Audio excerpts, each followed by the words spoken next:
Okay, so Sean, let's talk about this fireplace, because Yes. this is a giant fireplace. What are some of the things that someone would have to think about if they want this kind of a look? I mean, this is a major undertaking. So first of all, you see how big it is. Yeah. So you have to make sure that you have the ability to carry this much weight.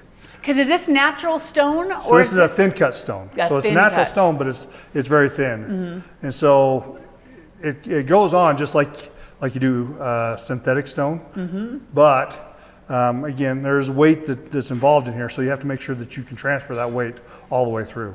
By the way, this is one of the biggest mantles I've ever seen. I mean, this is massive, massive, but it leads right up as we take a look. So this one has lots of timber. It does. So I'm seeing this a lot. This is becoming, I don't know if it ever went out of style, but it is old school coming back in doing the high ceilings with the beams and the timbers. Yes.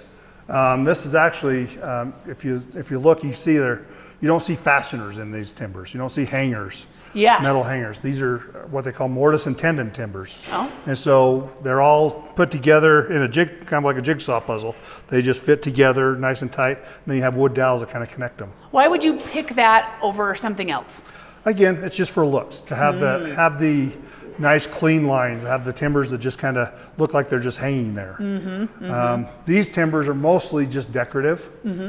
There's not really any structural that they have, except for you have a couple posts that are structural. Because this looks like it would be a major deal. Yep, that one carries part of the roof load above. Gotcha. And so yeah, there's timbers that we put in for structural, and there's timbers that we put in just for decorative. Decorative. And this is a very popular thing, is now you're having the high ceilings and the beams and the timbers, kind of that, I almost want to say it's an old world look. Exactly. Cottagey look. Yep. And that's coming back versus going to that new modern white. Yeah, again, it's personal preference. Yeah, I love that. Some people want to make sure that they understand this is for a cabin. It's up in the woods. It's not a place that maybe a modern farmhouse is what they wanted to do. Right, makes sense. I love this. I love the work, and when you're looking at this. So are they planning all of these decorations prior to, or is this something you pick?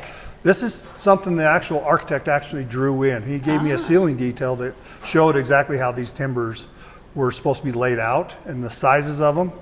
In details on here on these corner posts. He gave us all those instructions, and then I passed these on to a timber company.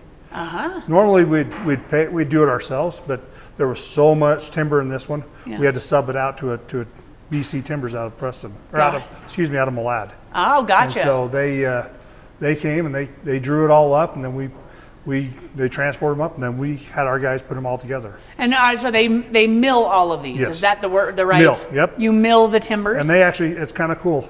You used to do everything by hand. Now they have a robot that goes through and cuts all the ends and all the little kerfs and stuff in it. So it's all done by machine now. Isn't that amazing? I love it. Well, I love the look. It makes it very old school look, but it very classic. Yep.